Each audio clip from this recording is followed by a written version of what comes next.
Earlier today, we were talking about how I went on a bunch of right-wing shows and did some outreach and came back with some notes and what they agree with, right? And I wrote about it in social media too. The reason we're showing you Donald Trump Jr. here is because he responded just now while we were live on air. So I'm gonna read you my tweet and then his response, and then we'll analyze it.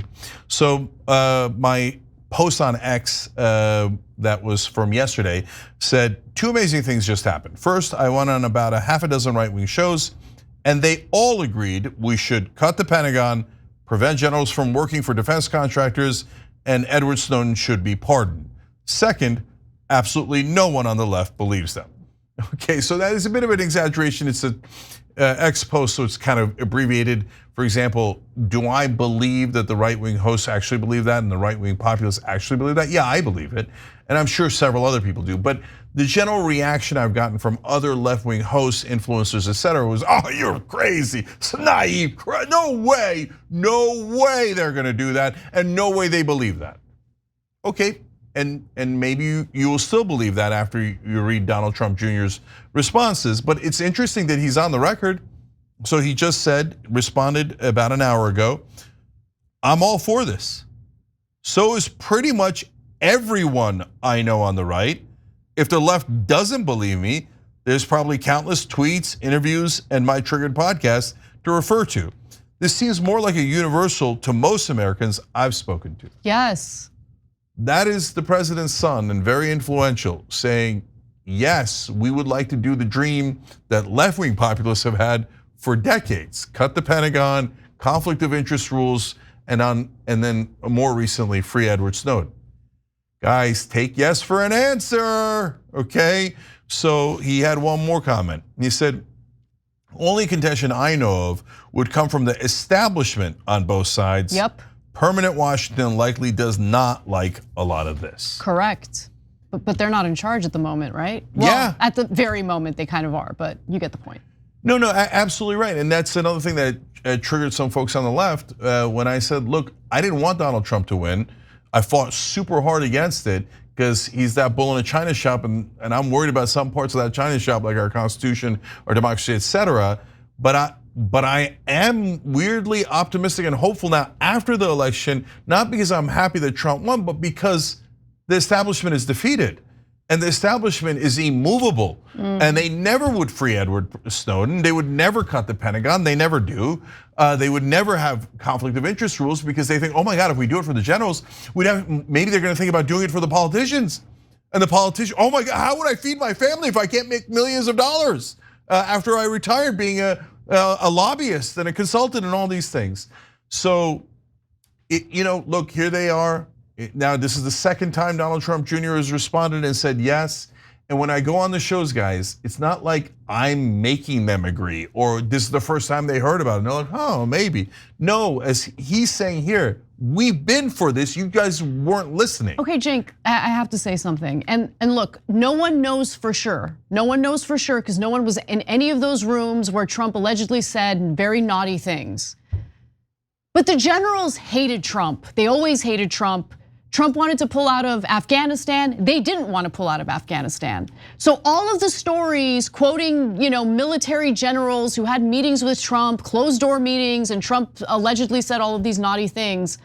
I don't know what to believe because it's a he said, she said type situation. So I think I hear you that it's mixed, but it's definitely not mixed, okay? I mean, it's definitely not clear in Trump's favor. No, I agree. Like we don't know, but like everyone just takes what the generals say at face value. But I don't. So like, there's things that people that have said, generals included, where I go, that one doesn't sound credible. Yeah, that doesn't sound like him. I mean, on the Steele dossier, we were instantly like, that doesn't sound like Trump at all. Right. Right. So we built up a lot of credibility on calling stuff as it is.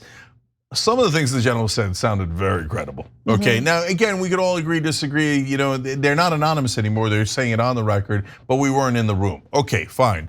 But Trump did do some things that weren't just quote unquote naughty. They were, No, the things he did actually did. He carried out actions that obviously were wrong, and we've talked about that and we've disagreed with what he did. I'm just saying,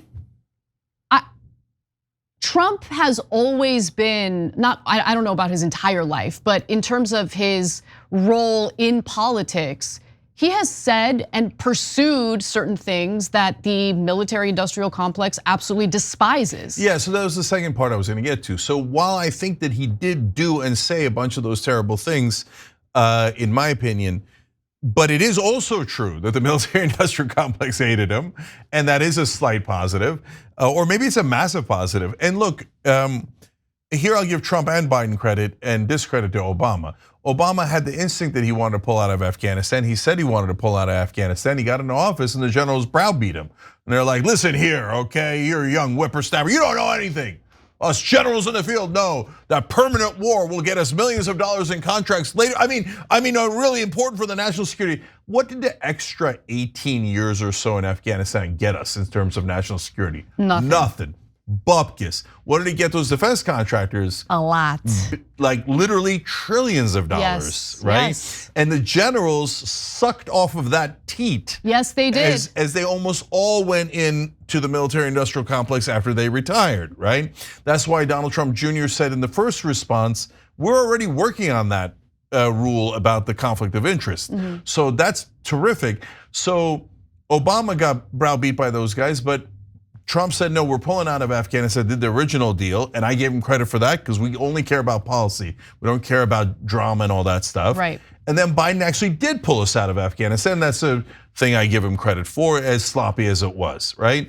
So guys, bottom line is, if they're saying they're gonna do it, great, encourage them, and then let's see if they do it or not. And if they don't do it, hold them accountable. What's the hard part, right? And if they do it, can we be fair enough to give credit where credit is due? And here we will. So because we care about policy, eyes on the prize. Thanks for watching The Young Turks, really appreciate it. Another way to show support is through YouTube memberships. You'll get to interact with us more. There's live chat emojis, badges. You've got emojis of me, Anna, John, JR. So those are super fun. But you also get playback of our exclusive member-only shows and specials right after they air. So all of that, all you gotta do is click that join button right underneath the video. Thank you.